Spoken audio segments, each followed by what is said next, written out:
serahkan dulu pembentang saya, kepala saya yang pertama ialah dia silakan. Terima kasih Cik Khalid. Okay.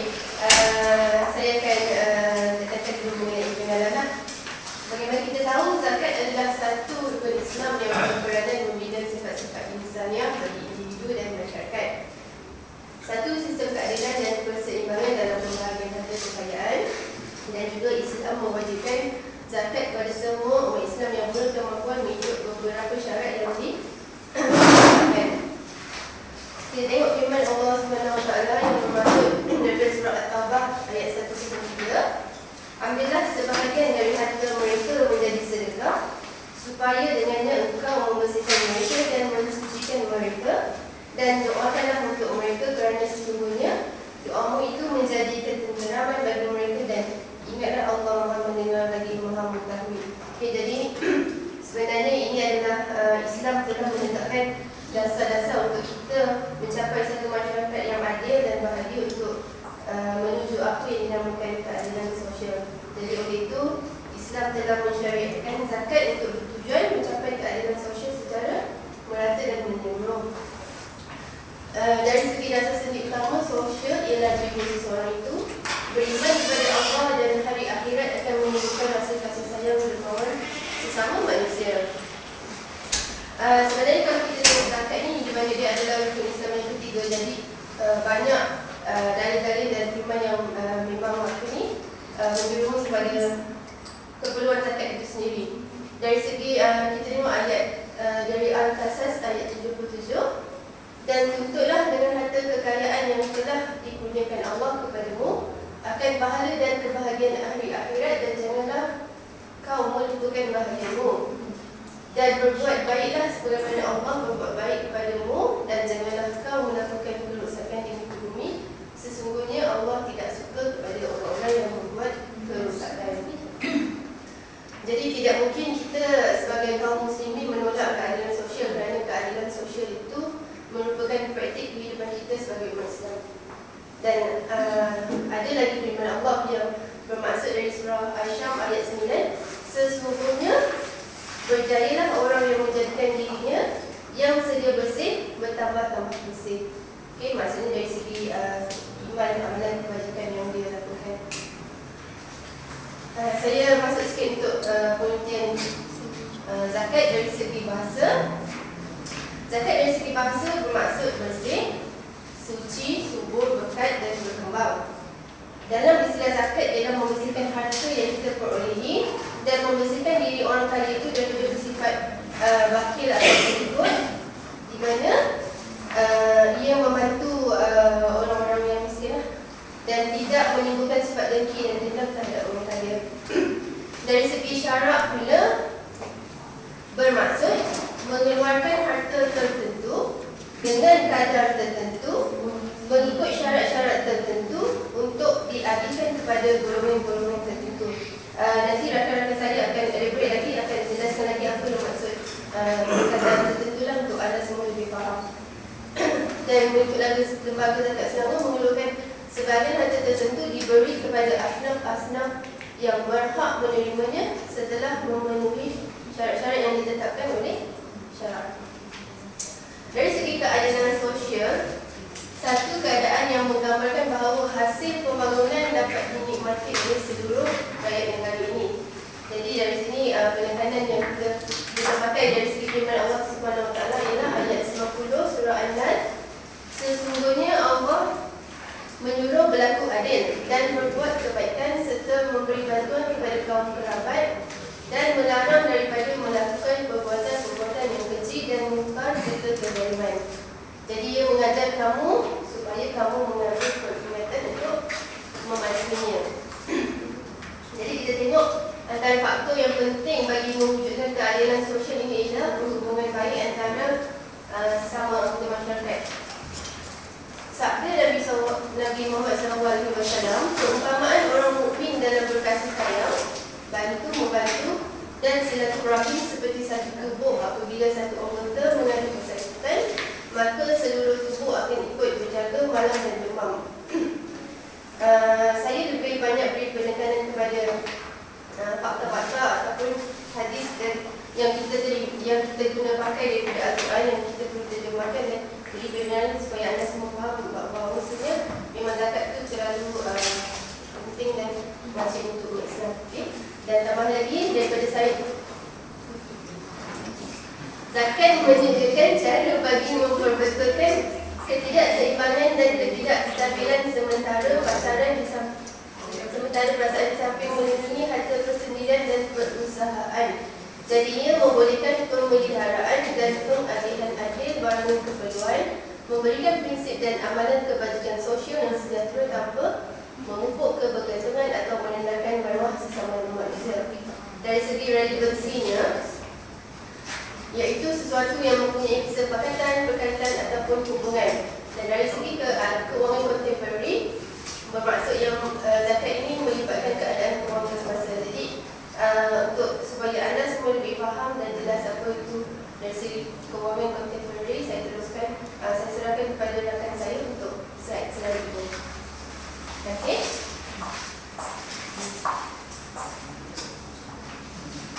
Assalamualaikum warahmatullahi wabarakatuh. Kita masuk kepada peranan zakat daripada aspek sosial dan ekonomi. Okey, zakat salah satu dari rukun Islam yang bercorak sosial dan ekonomi. Bermakna sempurnalah Islam seseorang itu apabila menunaikan solat selain ikrar, tauhid dan solat. Okey, ini dapat dijelaskan dengan firman Allah surah At-Taubah ayat 11. Oleh itu, jika mereka bertaubat dari kekufuran dan mendirikan sembahyang serta memberi zakat, maka mereka itu adalah saudara kamu yang seagama. Okey, ayat Al-Taubah ayat 103 juga menyebut, ambillah sebahagian dari harta mereka menjadi sedekah, supaya dengannya engkau membersihkan mereka dari dosa yang mensucikan mereka. Okay, dengan melaksanakan zakat, seseorang Muslim itu dapat membersihkan diri daripada bersifat bakhil dan membawa perkembangan masyarakat yang sihat. Ternyata daripada dua peranan zakat tadi, zakat adalah satu komponen yang sangat penting dari sudut ekonomi dan sosial. Okay, peranan zakat dari aspek keadilan sosial. Membantu asnaf yang pertamanya, iaitu ahli masyarakat yang kurang berupaya. Okay, yang keduanya bertindak sebagai tabung simpanan masyarakat Islam, membentuk masyarakat yang saling bekerjasama dan bantu-membantu. Okay, yang ketiga bertindak sebagai modal tambahan, dibiayai oleh masyarakat untuk bantu orang-orang yang memerlukan bantuan. Okay, tabung zakat merupakan satu tabung dana sosial datang dari pembayar zakat. Tabung zakat sentiasa menjaga kepentingan orang miskin dan mereka yang memerlukan apabila diminta musibah. Jelaslah zakat dapat membersihkan jiwa bagi yang membayarnya dan juga tanggungjawab sosial kepada golongan penerima. Sebagai contoh, lembaga zakat Selangor di bawah program pembangunan sosial bertanggungjawab memastikan tiada asnaf miskin mengalami masalah tempat tinggal, nafkah sehari hidup dan mendapat peluang pendidikan. Okey, yang ketiga, peranan zakat daripada aspek ekonomi dan kewangan. Okey, matlamat zakat untuk merapatkan perbezaan jurang ekonomi atau pendapatan ke tahap yang paling minimum. Okey, menurut Said Qutbi, keadilan sosial adalah untuk menjamin kehidupan minimum bagi setiap orang dan menentang kemewahan tetapi tidak mengharapkan kesamaan dalam kekayaan. Tujuannya mencipta perbezaan ekonomi yang adil dan sama di kalangan orang ramai supaya yang kaya tidak menjadi bertambah kaya dan yang miskin tidak akan menjadi lebih miskin. Okey, sabda Nabi, walau apapun kekayaan dan keselesaan yang dinikmati oleh orang-orang kaya adalah hasil keluaran daripada hikmat orang-orang miskin. Zakat menggalakkan umat Islam yang mempunyai banyak modal untuk dilaburkan di sektor-sektor pelaburan modal dan industri. Kegiatan ekonomi yang produktif pertamanya akan menggalakkan umat Islam untuk melaburkan hartanya dan menjadi beku tanpa aktiviti ekonomi. Okey, jika institusi zakat dapat dihidupkan dalam bentuk yang sebenar, ini bermakna harta yang tersembunyi akan dilaburkan dalam industri yang produktif dan dengan ini akan menambah pungutan zakat. Okey, Qardawi dalam bukunya menulis, seorang pengkaji barat yang bernama Arnold menulis, persaudaraan adalah teori keagamaan yang paling indah, membangkitkan rasa kagum dalam masyarakat Islam. Hal ini jelas dengan dengan sikapnya yang menyayangi, mu'alaf tanpa mengira apa bangsa sekalipun. Zakat adalah asas pembinaan dan pembangunan ekonomi umat Islam. Kita lihat daripada graf ini. Ini adalah kutipan zakat oleh Lembaga Zakat Selangor. Lembaga Zakat Selangor melaksanakan agihan zakat secara mendidik, memberi ilmu, membimbing dan membangunkan asnaf zakat melalui program pembangunan ekonominya. Okey, saya serahkan kepada Salwa.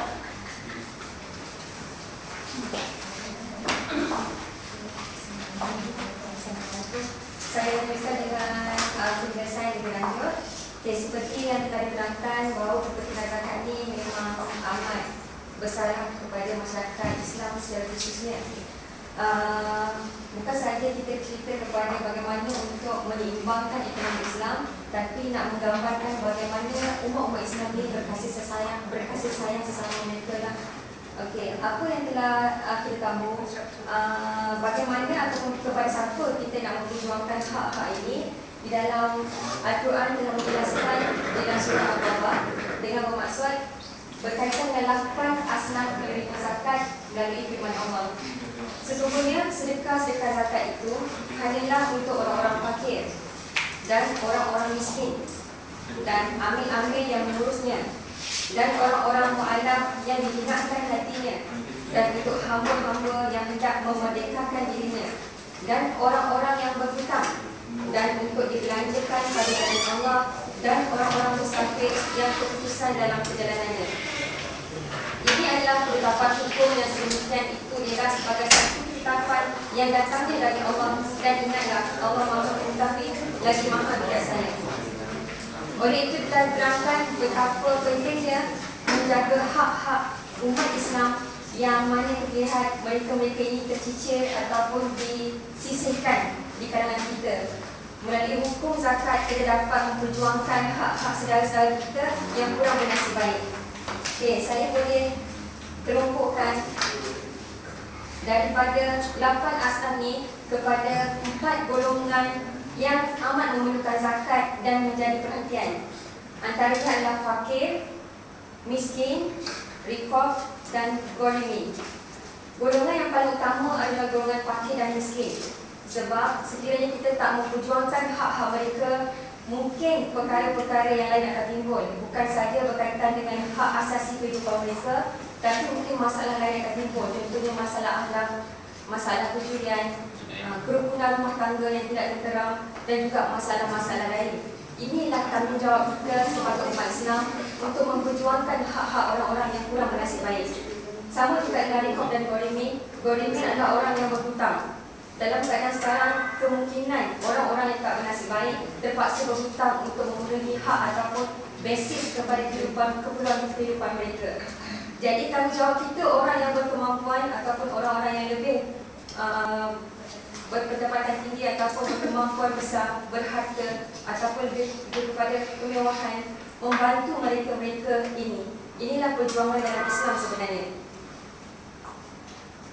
Okey, seterusnya 3 golongan yang diperhatikan adalah dari segi berhubung kait dengan dakwah melalui mu'alaf, fi sabilillah, ibnu sabil.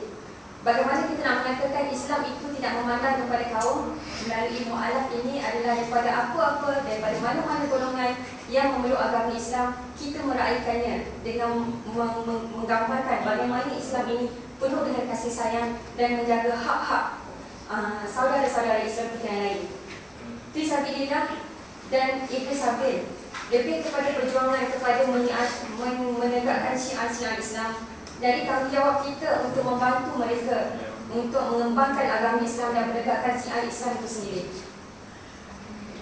Okey, golongan ketiga adalah dari segi golongan pentadbir ataupun kumpulan yang bertanggungjawab untuk mengolek ataupun mengutip kutipan zakat dan bertanggungjawab juga untuk mengagihkan wang-wang zakat itu kepada orang-orang yang sebenarnya berhak kepada dana zakat ini. Pentingnya amil ini sebab mereka telah menjadi punca daripada mana sumber untuk mendapatkan dana dan bagaimana mereka bertanggungjawab dan melaksanakan tugas-tugas mereka untuk membantu kepada asnaf-asnaf yang patut menerima hak-hak mereka. Okey, objektif utama dalam pengurusan institusi zakat melalui asnaf-asnaf tadi dapatlah saya uraikan 3 objektif utama dalam pengurusan institusi zakat. Pertama adalah menyelesaikan masalah kemiskinan rakyat dengan menyusun semula ekonomi umat Islam. Bagaimana kita tahu, kita nak seragamkan ataupun nak mengurangkan jurang ekonomi antara orang kaya dan orang miskin, supaya orang kaya tidak terlalu kaya dan mewah dan orang miskin tidak bertambah miskin dan sengsara. Inilah tugas-tugas utama ataupun objektif utama dalam institusi zakat untuk menyeragamkan kemampuan hidup masyarakat ataupun lebih daripada khusus kepada umat Islam. Okey, kedua, meningkatkan syiar agama Islam.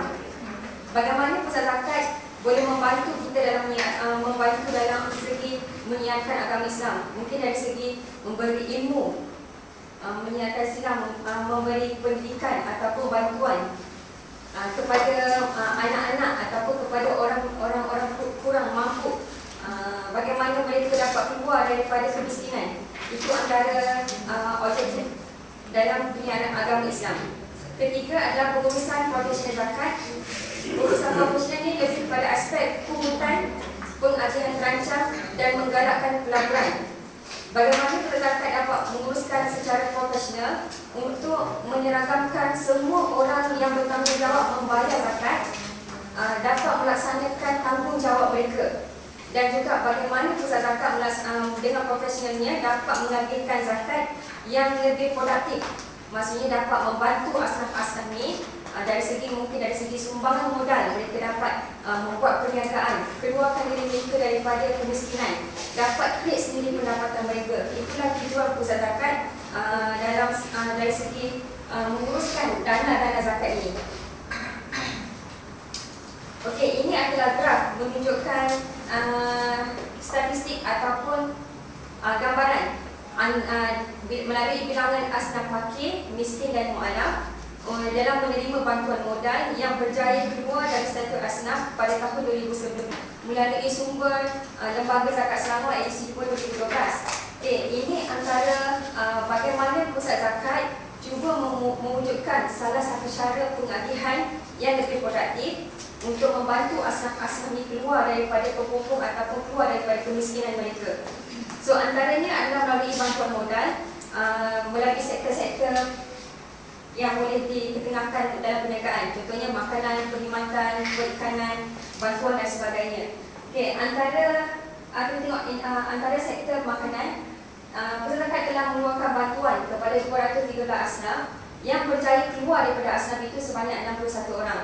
So daripada kuantiti keseluruhannya, sekurang-kurangnya 1/4 asnaf telah berjaya dikeluarkan oleh pusat zakat daripada penerima zakat asnaf dan mungkin sebagai penyumbang baru kepada dana zakat tadi.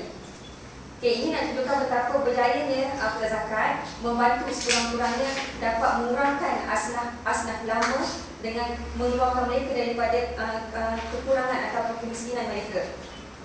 Okey, seterusnya, zakat dalam konteks kewangan contemporary, relevan atau tidak relevannya zakat dalam konteks kewangan semasa bergantung kepada 2 perkara. Pertama, keberkesanan kutipan zakat. Kedua, keberkesanan pengagihan zakat itu kepada asnaf. Okey, kalau ikutkan daripada strategi pertama dalam pelaksanaan kutipan zakat, dulu kita tahulah zakat kita nak collect melalui contohnya zakat peternakan, berapa ekor kambing kepada nasabnya 1 ekor kambing, ataupun dari segi collect melalui beras ataupun makanan-makanan biji. Okey, benda ini telah ditukar daripada basic tadi kepada matuang ataupun collection yang lebih mudah. Kalau dulu bagi kambing, nak bayar dengan kambing, nak bagi kambing itu kepada asnaf mungkin susah, atau nak pecah-pecahkan mungkin susah. Tapi sekarang kita dah pakai matuang, mungkin lebih mudah. Dan lebih mudah lagi, pusat zakat telah membuat kajian melalui cara-cara kehidupan zaman sekarang supaya duit zakat tadi lebih mudah untuk dikolek. Sama ada melalui bank-bank perdagangan, melalui internet banking ataupun online banking, melalui potongan gaji majikan, melalui pegawai syarat iaitu imam khusus dan imam masjid. Okay, saya tengok daripada collection sekarang ni nampaknya collection banyak ataupun collection besar lebih kepada pendapatan. Tapi collection yang agak kurang dari segi perniagaan. Mungkin pendedahan kepada peniaga-peniaga ataupun masyarakat Islam untuk cara kolek zakat tu kurang. Jadi mungkin kita boleh ketengahkan isu-isu yang memudahkan kolek duit zakat kepada individu, setiap individu ataupun setiap sektor. Okey, kedua saya tunjukkan prestasi kutipan zakat. Bagaimana cara-cara tadi membantu meningkatkan collection duit zakat itu sendiri. Pada tahun 2009, collection zakat 27 juta. Kemudian dia akan meningkat pada tahun 2010, 25 juta. Pada tahun 2011, 37.8 juta. Pada tahun 2012, sebanyak 41 juta. So, pada tahun ini kemungkinan duit zakat akan berkembang ataupun akan meningkat. Ini menunjukkan betapa membantunya dari segi sumber ataupun cara untuk memolek duit zakat itu. So, peningkatan kutipan disebabkan oleh penggunaan medium kutipan semasa seperti internet banking yang diamalkan oleh pengamal kewangan semasa mungkin akan membantu dan meningkatkan collection zakat.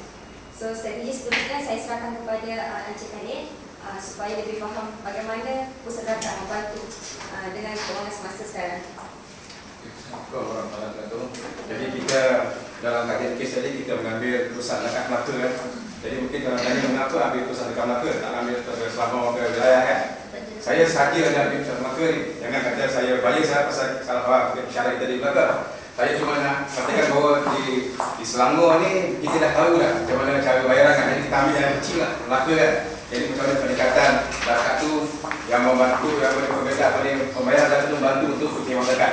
Jadi satu sampai Melaka. Jadi sekarang ni salah satu lagi strategi untuk apa ni dalam kategori kewangan semasa kita ambil kajian kes melalui pembiayaan mikro.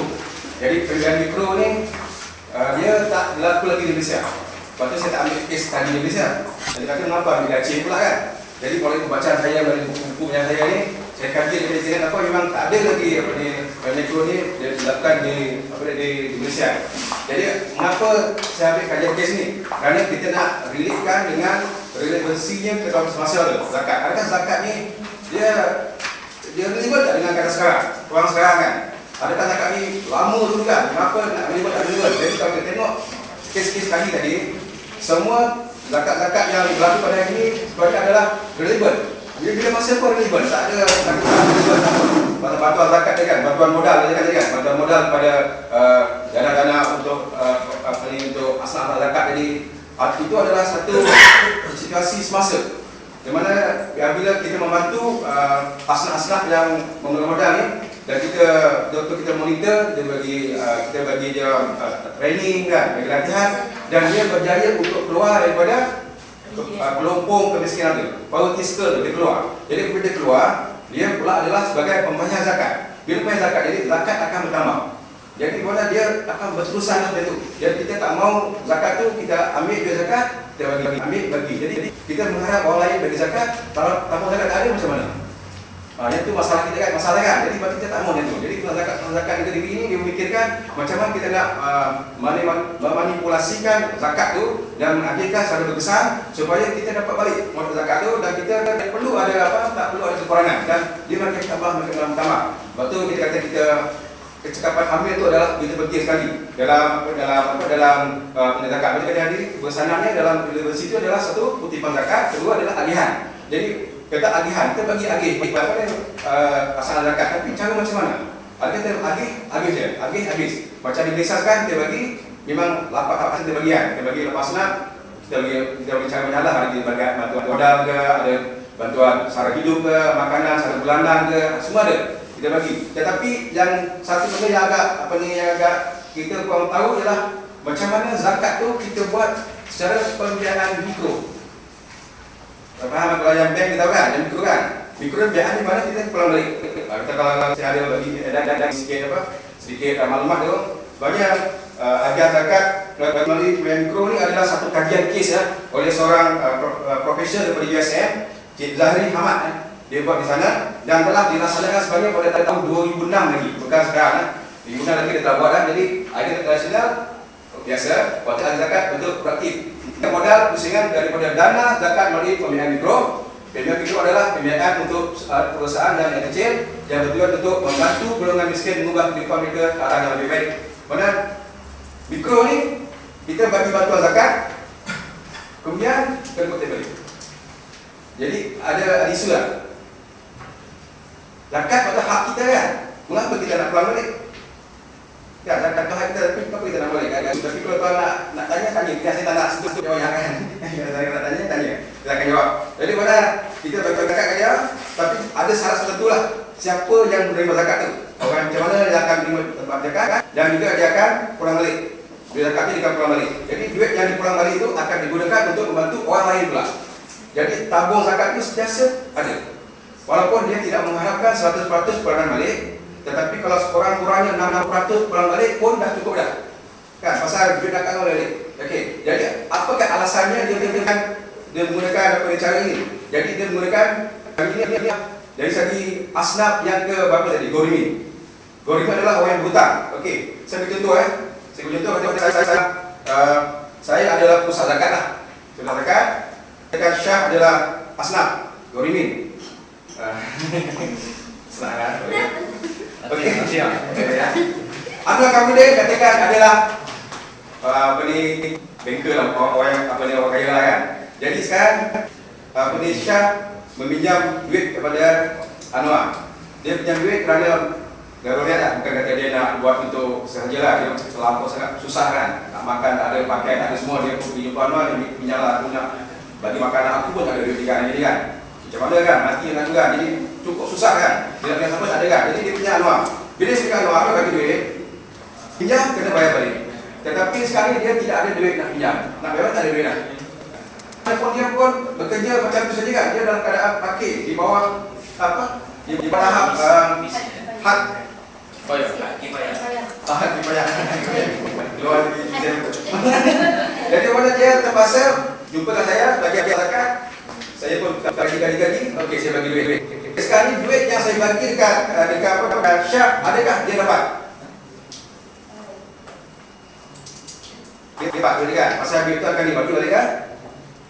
Anwar. Dia dapat faedah Dia semua dapat faedah. Jadi duit tu kat Anwar kan dapat duit tu besar dia hutang dia bagi balik sana kan. Jadi kalau kita relate balik dengan sistem makro ni, jadi dia kata Yusof Qaradawi ada mengatakan bahawa kalau kita ada satu asnaf kepada orang yang berhutang, mengapa kita tidak boleh memberi hutang kepada dia? Yang itu adalah sok-sok punya dia. Lepas tu yang keluar kanun Aceh itu yang mengatakan bahawa kita boleh memberi satu pinjaman mikro. Okey. Dia ada satu reading dia. Kalau tuan-tuan boleh masuk dalam internet, dia ada reading ke sini. Kelas harian gajian dalam zakat kat Batu Mak Kecil oleh Zahri Ahmad ada dalam internet baca, ataupun tuan-tuan boleh membaca buku ini Transformasi Zakat oleh USM ni. Ada buku dia di akhir tu saya pun ambil reference sini. Dia tulis sini pun ada bab 14 pelantian zakat dasari melalui pembayaran mikro kes di Batu Mak Aceh, Zahri Ahmad. Buku ni ada dijual ada ataupun buku di sini buku zakat yang ada juga. Jadi saya membaca dan saya memahami macam mana. Misalnya saya fikir kalau saya pun tak faham, dia tanya dengan pusat zakat Selangor apa semua, dia kata di pusat zakat Selangor dia cuma memberi bantuan modal saja. Macam modal kan, dia tak bagi macam kita mikro. Okey Jadi di Pusat Zakat Batu Mak Aceh ni zakat dikutip minggu 3 sampai minggu 7. Tu banyak dah rupiah. 9 bilion kalau rupiah kan. Zakat yang untuk kebutuhan produktif, maknanya produktif ni ada bagi mikro tau, yang mikro. Ada 1.2 bilion lebih tu, pada daripada 9 tu dia ambil sikit je tau, bukan ambil semua kan. 1.2 tu dia bagi untuk mikro. Setiap mereka kita dibayar balik secara asuran ikut masing-masing menggunakan kaedah Al-Fat Hasan, mana dia tanpa beda lah. 70% pada amal modal di sektor dagang berjaya dikutip balik. Pada 70% yang dibagi itu modal mikro berjaya dikutip balik. Jadi bermakna dia lebih tinggi daripada bank konvensional. Mana bank kita sekarang kita punya NCL pun tinggi kan, berapa persen dikutip, 60% dikutip kan. Tapi kalau kita tepun itu kan, tepun 40% dikutip balik. Ini lebih baik daripada konvensional. 50% paling tak dikutip balik. Jadi mana modal yang dikutip balik ini boleh digunakan untuk menjaga balik, untuk membagi modal mikro pada asal yang lain. Okey ya. 206 di 9 sekarang 1,090 orang besar kecil telah zakat produktif dalam bentuk modal kerja berjumlah 2 bilion lah daripada produksi dikutip balik 60%. Jadi keseluruhan tadi yang 70% adalah daripada segi perdagangan industri, tapi keseluruhan dari sektor itu tu 60% dikutip balik. Okey. Zakat dan kesehatan memang amat relevan dengan perkembangan semasa kerana zakat biasa berkembang dan penemuan baru dalam cara mengutip dan zakat biasa diberikan oleh bank bijaksana Islam. Mana kita relate balik dengan tajuk kajian zakat Indonesia jauh manakah dirinya dalam konteks orang semasa. Jadi kita ambil satu kes ni, mikro ni, adakah dia tak dengan keadaan semasa sekarang? Kalau kita ambil mikro ni, jauh ni pun tak relevan. Maknanya dia memang ada kan, dalam sekarang pun kita baru terima mikro kan. Tapi memang dia semasa lah, maknanya bukan kata dia lapuk sangat kan. Kata zakat ni biasa je lah kau bagi, biasa je kan. Kau bagi zakat, makan, bantu rumah, sekolah apa ni, biasa je kan. Bukan relevan, bukan semasa. Tapi kalau kita ambil kes ni, satu benda yang baik kan. Bukan tak kajian dia bisa ulang. Mungkin Malaysia, Singapura, Brunei akan kajian pula. Kesanannya PBB mikro dia di Aceh dan kita boleh terapkan dia baik. Walaupun nanti adalah cakap-cakap lain belakang kan, mengatakan mengapa pula kita dah bagi zakat kat orang tu minta balik kan. Siku lah dalam belajar selama kan. Tapi ada sebenarnya ada di sandaran-sandaran dia ulama-ulama yang dibenarkan. Walaupun ada juga ulama-ulama yang tidak membenarkan, ada juga ulama yang membenarkan. Jadi kita ambil yang baik kemaslahatan masyarakat. Kebaikan masyarakat tu benar-benar balik, mari kita akan ambil benda itu. Okey. Jadi terima Allah kepada dan janganlah orang-orang yang berharta selepas hidupnya dan kamu bersumpah tidak lagi memberi bantuan kepada orang kerabat dan orang-orang miskin serta orang-orang yang berhijrah kepada jalan Allah. An-Nur ya, ayat 22. Bagi kita, Tuhan melarang kita jangan harta, tapi tak nak bersumpah, tak nak bagi kita atau derma ke apa, tak nak. Ini Tuhan melarang lah, kita melarang. Jadi kita sebagai orang yang ada kemampuan ni, kalau kita dan kategori yang ada kemampuan untuk berzakat, kita berzakat lah. Selalunya bulan puasa lah, saya selalu berzakat di bulan puasa tahun kan. Puasa saya zakat lah untuk tahun ni kan. Okey. Mana kita kata tadi daripada perbincangan sahabat saya 3 orang tadi atas, 3 saya 1 cukup orang lah, cukup kota. Boleh dapat zakat kan? Mana daripada kebijakan tadi di atas tadi kita kata daripada mula kita kata diberi zakat, lepas tu dari segi sosial kan, saya pergi kata macam tadi, lepas tu kita kata dari segi keuangan semasa, macam mana zakat Selangor memberi bantuan kan, zakat Melaka mengutip duit kan, mana kita katakan semua kadang-kadang itu semua adalah satu yang relevan, yang biasa je kan. Dulu kita kutip zakat melalui macam tangan, sekarang kita lagi je, kita bayar melalui internet je semua. Ini adalah kewangan semasa yang dikatakan tadi dan dilakukan oleh zakat. Okey. Zakat dikutip untuk menjadikan sistem kehartaan ekonomi Islam. Jadi kita pada zakat dikutip untuk apa? Untuk sebagai satu sistem kehartaan. Jadi kalau semua orang bayar zakat kan, kalau semua bayar zakat, yang layak bayar zakat, maka kita pada akan datang, kita tak perlu ada orang miskin macam kisah di zaman Khalifah Umar bukan Umar, Khalifah bukan.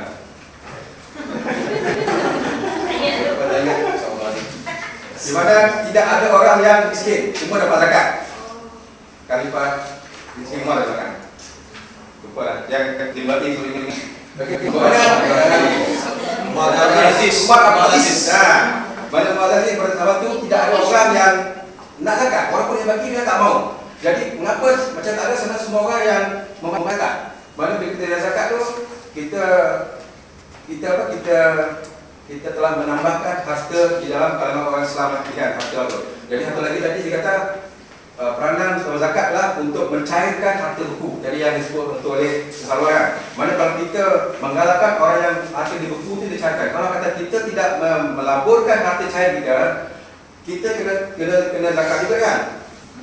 Lama-lama dia akan habis. Tapi kita kena bayar 3.5%. Jadi kalau kata kita tak nak laburkan pun kita kena zakat juga. Jadi kalau kita cairkan zakat tu, kita cairkan harta kita dan kita dapat keuntungan, jadi kita bertambahlah zakat kita bayar. Jadi bila bertambah zakat kita bayar, jadi secara langsung kita telah membantu ramai dari orang-orang miskin, orang yang asal lapan tadi ni untuk mendapat kaedah dia. Dan itulah dia salah satu daripada kita punya pulang kita kan. Mana secara langsung zakat ni adalah satu benda yang setia untuk sistem keadaan ekonomi Islam dan membantu mana-mana yang itu orang yang asal yang diperlukan tadi. Okey. Sebagai zakat kutipan diberikan untuk amalan kewajiban pasar, mana kita tengok kutipan pasar dah berbagai kan, tak macam dulu kita pasal susah bayar zakat kan. Kali dah senang je. Dia boleh bayar kan. Dia pun ada kalkulator zakat kan. Masuk kereta berapa masuk satu? Bayar habis kan. Tapi kita bayar melalui program gaji, senang je. Okey, kredit kad boleh bayar sekalian. Zakat pun bayar kredit kad boleh kan. Akan zakat juga ikut belas masa yang memberikan keuntungan kepada asnaf secara berterusan. Okey. Dari segi ini dikatakan kita macam kita tadi kata tengok dalam Lambat Selangor, dia bagi bantuan modal, kemudian dia berjaya untuk mengeluarkan asnaf tu. Dan orang asal tadi boleh membayar zakat balik. Ataupun saya ambil kes di Aceh tadi, di Aceh tadi kita ambil bayar bagi dia mikro, lepas tu dia berniaga dan dia telah berjaya keluar dan dia membayar jadi pembayar zakat pula. Dan duit bayaran yang dibayar tadi dia boleh digunakan untuk asal yang lain. Okey. Kerana amil itu dia jelas bagi profesional kini dan sesuai dengan konteks pengelolaan semasa. Dan terima sekali amil-amil pun macam zakat pun dah begitu advance kan, depan kan. Dan tak macam dulu dah kan. Sekarang ni macam fatwa di Melaka itu ikutkan fatwa. Kata semua Islam wajib zakat. Lepas tu zakat dia di Melaka meningkat. Fatwa yang dekat dia amil sekarang ni pun dah efisien dah. Amil-amil pun dah profesional dah sekarang ni. Dan kita pun boleh jadi amil ya, boleh ya? Boleh pilih ya, boleh ya? Boleh. Sesuai. Boleh. Boleh ada jaja. Ada jaja. Boleh. Ambil tak boleh ya. Okey. Zakat memainkan peranan dalam kewangan Islam dan memang amat relevan dengan konteks kewangan semasa. Jadi mana saya simpulkan di sini bahawa tajuk yang kami bawa ini adalah zakat dan sosial relevan. Jawapan relevannya dalam kewangan semasa dan katakan bahawa zakat memanglah satu yang membantu kewangan sosial dan dia memang relevan. Dengan apa pun keadaan dia relevan. Dari segi kutipan dia pun relevan, daripada agihan dia pun relevan. Jadi segala-galanya ada apa yang pun relevan. Kerana sekolah-sekolah Islam mencari jalan macam mana cara untuk mengutip zakat satu, dan kedua untuk bagian secara yang besar. Jadi memang dia relevan. Jadi kami berempat lagi dengan hati yang betul-betul wajar kuatlah mengatakan bahawa zakat memang relevan dengan keadaan kewangan semasa. Sekian. Assalamualaikum warahmatullahi wabarakatuh.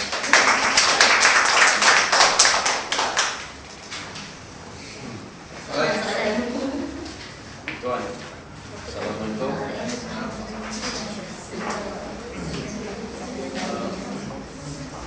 Okey, apa di segi zakat kategori, di segi fatwa, dari segi khilaf, dari segi perbezaan pendapat antara negeri, semacam Yusuf Qadawi kata kan, ikut kalau memberi hutang, apatah lagi kita perlu memberi hutang kan. Kalau kita sebagai asal kita membayar hutang berasnaf tu, apalagi kita memberi hutang. Jadi macam mana kita nak menghadapi perbezaan-perbezaan yang ada sekarang ni yang exist di Malaysia dari segi kewangan kategori sekarang ni, dari segi fatwa dan sebagainya yang berbeza-beza pusat zakat di setiap negeri di segi beberapa perkara.